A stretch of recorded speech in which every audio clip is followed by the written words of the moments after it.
बंधु नमस्कार। एक लेख, प्रशंसा और निंदा। प्रशंसा एवं निंदा दो परस्पर विरोधी तत्व हैं।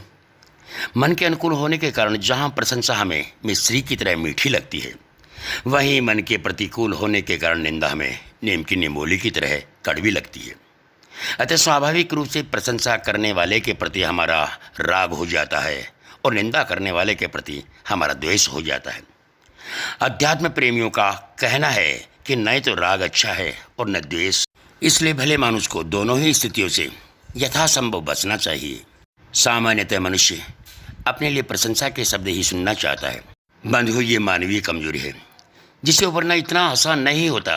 किसी व्यक्ति में लाख दोष दुर्गुण भरे हों, उसे अपनी कमियां कभी दिखाई नहीं देती।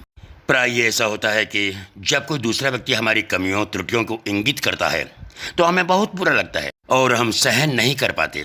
दूसरे शब्दों में इसे अहंकार भी कह सकते हैं, जो दूसरों को दोष दर्शन का अधिकार देना नहीं चाहता। वस्तुतः अपनी निंदा अथवा आलोचना न सह पाना एक मानवीय कमजोरी है। हम अक्सर प्रशंसा सुनना पसंद करते हैं, किंतु निंदा अथवा आलोचना से बचना चाहते हैं, चाहे वे कितनी भी सही क्यों न हो। जबकि वस्तुस्थिति यह है कि निंदा आलोचना प्रशंसा का दूसरा पक्ष है। दोनों एक सिक्के के ही दो पहलू हैं। झूठी प्रशंसा से हमें पतन के गर्त में धकेलती है। झूठी प्रशंसा से हम अभिमानित तो हो जाते हैं, जिसका परिणाम केवल पतन ही हो सकता है, उत्थान नहीं। इस प्रकार झूठी निंदा से भी हमें कोई हानि नहीं होती, लेकिन यदि हमारी निंदा सच्ची है, वह तथ्यों पर आधारित है, तो उसमें हमें लाभ ही होगा। इससे हमें अपनी भूल का पता चल जाएगा और हमारे लिए सुधार के द्वार खुल जाएंगे।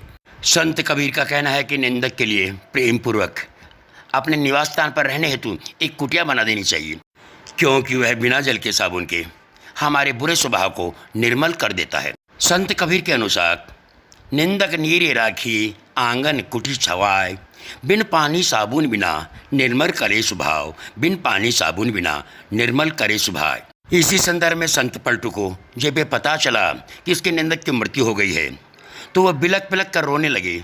रोने का कारण पूछने पर उन्होंने कहा कि ऐसा सेवक कहाँ मिलेगा जो बिना परिश्रम किए ही अपने जिह्वा से मेरी गंदगी साफ करता हो।